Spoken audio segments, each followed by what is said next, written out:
ทุกคนพอมาสิถ่ายบรรยากาศตอนเช้าไปอีกแล้วย่างมานี่ทุกคนซื้อปลานิ่นมาฝากเอาละมาใส่ปลานิ่นมาฝาก ปลานิ่นเห็ดลาบให้กินแน่เห็ด โอ้ ก้อยเห็ดให้บ่พวกเห็ดก้อยให้กินจะซื้อมาจะใส่เขาในที่ฝนตกเอาเขานั่งเอามากับบอกกล่าวมากับมาดื้อๆเลยทุกคนมาสุดท้ายเอาแล้วบ่เรือมาใส่เอาเห็ดกินแซ่บๆเกินแล้วป่ะนี่นะซุกเลยได้ไงซุกแล้วทำไงนี่ดิเอาเลยมานะจับไปช่างอีกเลยมานะเบิ่งกันตีชิมก่อนชิมก่อนอะไรทุกคนสบายดีพี่น้องกับทักทายสบายดีทุกคนวันนี้ก็พบพ่อกันคือเก่าพี่น้องยามเช้าๆพี่น้องฝนตกอยู่เอาแล้วไฟเลยยืนอยู่กกลำไยทุกคนเอาแล้วทุกคนพอมาสิถ่ายบรรยากาศตอนเช้าไปอีกแล้วย่างมานี่ทุกคนซื้อปลานิ่นมาฝากเอาละมาใส่อีกว่าสบายดีพี่น้องเอายังแล้วมาให้ใครเปิดกล้างเปิดกล่องมานี่ว่าสิถ่ายบรรยากาศให้ FC เบิ่งปลานิ่นมาฝากปลานิ่นเห็ดลาบให้กินแน่เห็ดก้อยเห็ดให้บ่พวกเห็ดก้อยให้กินจะซื้อมาจะใส่เขาในที่ฝนตกเขานั่งจะซื้อมาจะใส่ซื้อมาจากตลาดโดนนี่ให้กินแน่พอดีแล้วคอยบ่ทันกินข้าวให้กินมันยังบ่ทันกินเลยมากินข้าวเสาร์อยู่นี่ว้าใส่กินนี่ติมาบ่โทรหาแล้วเซอร์ไพรส์ว้าวจะบ่ย่านเมียบ่พวกหายบ่เมียจะอยู่บ่ทันมาฝนตกลิ้นเลยแล้วบ่เป็นมาเพิ่นว่าโอเคอันแล้วดีแล้วเมียจะบ่ได้มาซับมาก็ถือจังหวะข่อยบ่เป็นเฮ็ดบ่เป็นเฮ็ดได้บ่เป็นเฮ็ดจะเฮ็ดให้เคยกินนะที่น่ะให้คอยเฮ็ดคอยเจ้าเฮ็ดแล้วเจ้าบ่ให้คอยเฮ็ดคือข่อยบ่เป็นเฮ็ดนั่นเฮ็ดในใดต้มเอาเนาะเอาแล้วแต่ขอแต่เฮ็ดให้คอยกินเฮ็ดหยังก็ได้สิได้ยังนี่บ่ได้หยังดอกไปบ่ให้อีช่างดอกไปทุกคนเดี๋ยวตากล้องสิเฮ็ดกับข้าวให้บ่พวกกินเนาะทุกคนกับข้าวเช้าทุกคนนี่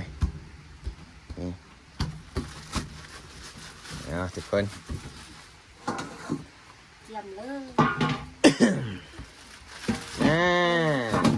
อยู่กับลูกสาวบ่อยู่กับลูกสาว2 คนนี่ทุกคน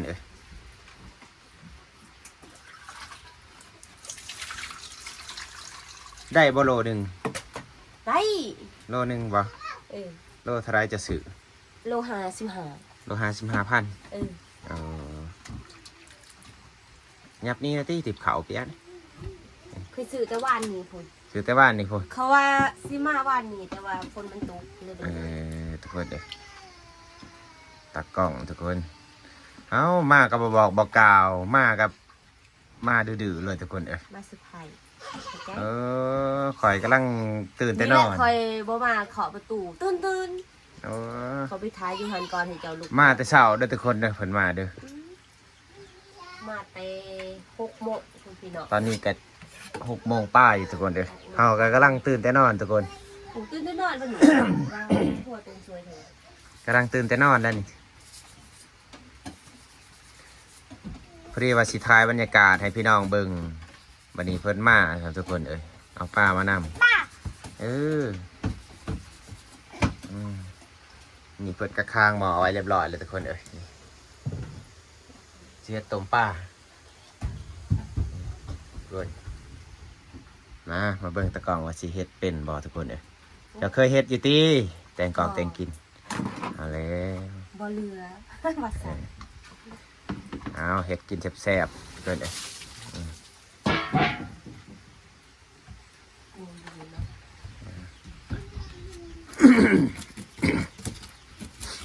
เอาข้าวซอกออกบ่กินซอกเลยมันจังสิ ให้สิบสอออกบ่ บ่จะไปไหน บ่จะสดหนามันก็มีแต่เก็ดป่าเลยบ่ เออลูกสาวเขากินเอียงนี่ฮะกินทุเรียน กิน โอ้ ทุ ได้ เรียน ทุเรียนมาจะใส่เลย โอ้ยได้ทุเรียนเมทัลเพิ่นมาให้เนาะ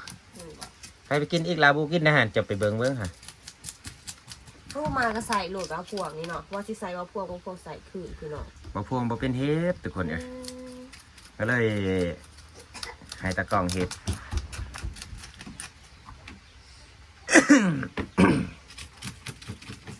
ตุ่มเอาเนาะ ต้มเอา มันใส่แข้งไว้พี่เนาะท่านซื้อมาสดๆทันสิเฮ็ดก่อยปลาให้บ่พวงกินเนาะเท่านั้นเนาะ มีปลาบ่สดเนาะเพิ่นก็เลยสิต้มให้ เท่านั้นเนาะ ธนาก่อนแล้วป่ะนี่นะ ซุกเลยได้นี่ สุกแล้ว เออ เออ ถ้าทางนี้ดิ เอาเลย มานะ จับไปช่างอีกเลย มานะ เบิ่งกันตีซีมก่อน มานะ ซีมก่อน มาซักได้มา เอาเลยทุกคนเอาเลยเอ้ยเย้ย